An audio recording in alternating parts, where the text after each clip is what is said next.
As the clock strikes 9 p.m., Adolf Hitler is in full flow, his voice echoing through the cavernous beer hall. But behind a nearby column, hidden from sight, a bomb silently counts down to detonation.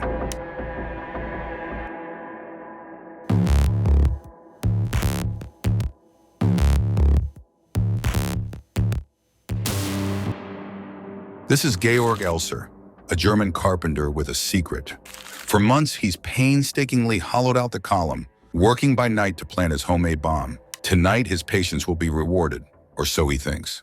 At 9:20 p.m., Elser's bomb detonates with devastating force. The blast rips through the hall, causing significant damage. A balcony and a section of the ceiling collapse, sending debris flying. 8 people are killed and over 60 are injured, but Adolf Hitler isn't among them. In a twist of fate that will become all too familiar, the Führer had left the building just 13 minutes earlier. This was just one of nearly 40 known attempts to assassinate Hitler during his reign of terror.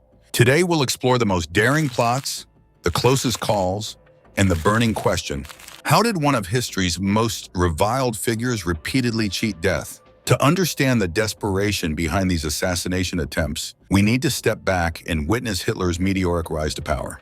In the early 1930s, Germany was a nation in crisis. Crippled by war debts and the Great Depression, millions were unemployed and hungry. Into this chaos stepped Adolf Hitler, offering simple solutions to complex problems. By 1933, Hitler had maneuvered his way to the role of chancellor. Within months, he had dismantled Germany's democracy and established a dictatorship.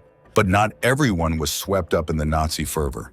Meet Henning von Tresckow, a promising young officer in the German army.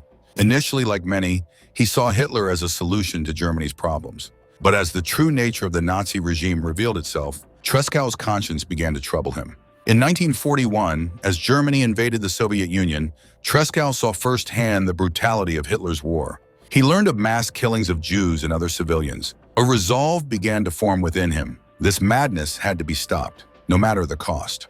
Tresckow wasn't alone. A network of resistors was forming within the German military and civil service. Their goal: to assassinate Hitler and overthrow the Nazi regime. But killing Hitler would prove no easy task. The Führer was paranoid about his security, and with good reason. Hitler employed food tasters to check for poison. He traveled in armored vehicles and constantly changed his routes and the schedules. His inner circle was fiercely loyal, making it difficult for would-be assassins to get close. Despite these obstacles, Tresckow and his co-conspirators were determined. On March 13, 1943, they saw their chance. Hitler was due to fly from the Eastern Front back to his headquarters. Tresckow convinced an unsuspecting officer to carry a gift of cognac onto Hitler's plane. But this package contained no liquor. Inside was a bomb, primed to explode mid-flight. The plan failed when the bomb's acid fuse did not detonate, probably due to the freezing temperature in the unheated cargo hold. Hitler landed, oblivious to how close he had come to a fiery death in the skies. As the war turned against Germany, more and more military officers joined the resistance. Among them was Axel von dem Bussche, a young lieutenant who embodied Hitler's Aryan ideal. Bussche had seen the horrors of the Eastern Front and the Holocaust firsthand.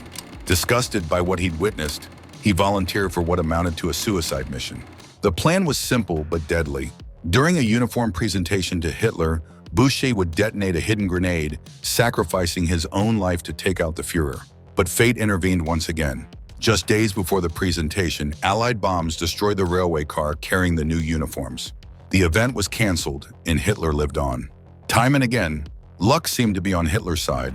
Assassination plots were foiled by last-minute schedule changes, technical failures, and even Hitler's own unpredictable behavior.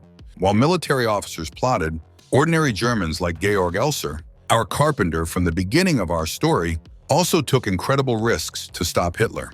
Captured shortly after his failed bomb plot, Elser endured brutal interrogation by the Gestapo. He refused to name co-conspirators because there were none. This ordinary man had acted entirely alone, driven by his conscience and a simple belief that Hitler was bad for Germany. Elser spent the rest of the war in concentration camps, only to be executed in the final days of the Nazi regime. His story remained largely unknown for decades after the war.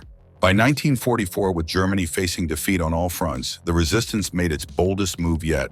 Enter Colonel Klaus von Stauffenberg, a war hero turned leader of the military resistance. Stauffenberg came from an aristocratic family with a long tradition of military service. Initially supportive of some Nazi policies, his experiences in the war and knowledge of Nazi atrocities turned him firmly against the regime. Severely wounded in North Africa, losing an eye, his right hand, and 2 fingers on his left hand, Stauffenberg returned to Germany more determined than ever to end Hitler's rule.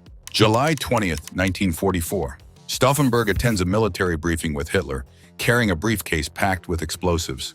This is no mere assassination attempt. It's part of a larger plan called Operation Valkyrie, aimed at taking control of the German government. Stauffenberg places the briefcase under the conference table. Mere feet from Hitler, he excuses himself and waits. The blast is devastating. 4 men die instantly.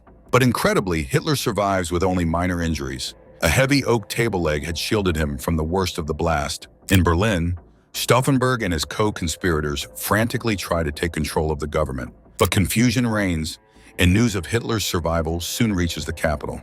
Within hours, the coup attempt collapses. Stauffenberg and his fellow plotters are arrested and summarily executed.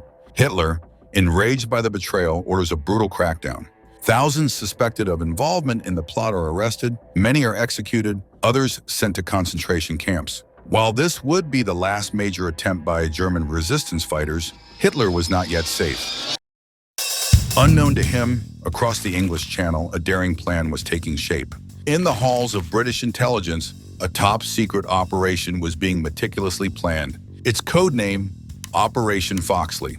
Its audacious goal, to assassinate Adolf Hitler. The target was Hitler's mountain retreat, the Berghof in the Bavarian Alps. British agents had gathered detailed intelligence on Hitler's habits, including his daily morning walks. The plan called for a crack team of snipers to infiltrate the heavily guarded area and eliminate the Führer during one of these predictable strolls. Every aspect was considered: the best firing positions, escape routes, and even how to smuggle the sniper team into Nazi-occupied Europe. The level of detail was extraordinary, reflecting just how desperately the Allies wanted Hitler dead. But Operation Foxley was never put into action. As the war progressed, some British officials argued that Hitler's increasingly erratic leadership was actually benefiting the Allied cause. Perhaps they reasoned it was better to leave him in power, making disastrous military decisions, than risk him being replaced by a more competent leader. As it turned out, they wouldn't need to. In the coming months, the Führer grows increasingly paranoid and isolated as the Allied armies close in on Germany from all sides. Well, as all plots did fail, one plot didn't, and it was the plot Hitler had against himself. On April 30th, 1945, as Soviet troops fought their way through Berlin, Hitler took his own life in his underground bunker. In a bitter twist of fate, the man who had survived dozens of assassination attempts ultimately couldn't escape his own demons. The most effective assassin of Adolf Hitler turned out to be Adolf Hitler himself. We're left to wonder, what if one of these earlier plots had succeeded? Could millions of lives have been saved? Or would someone else in the regime simply have taken Hitler's place?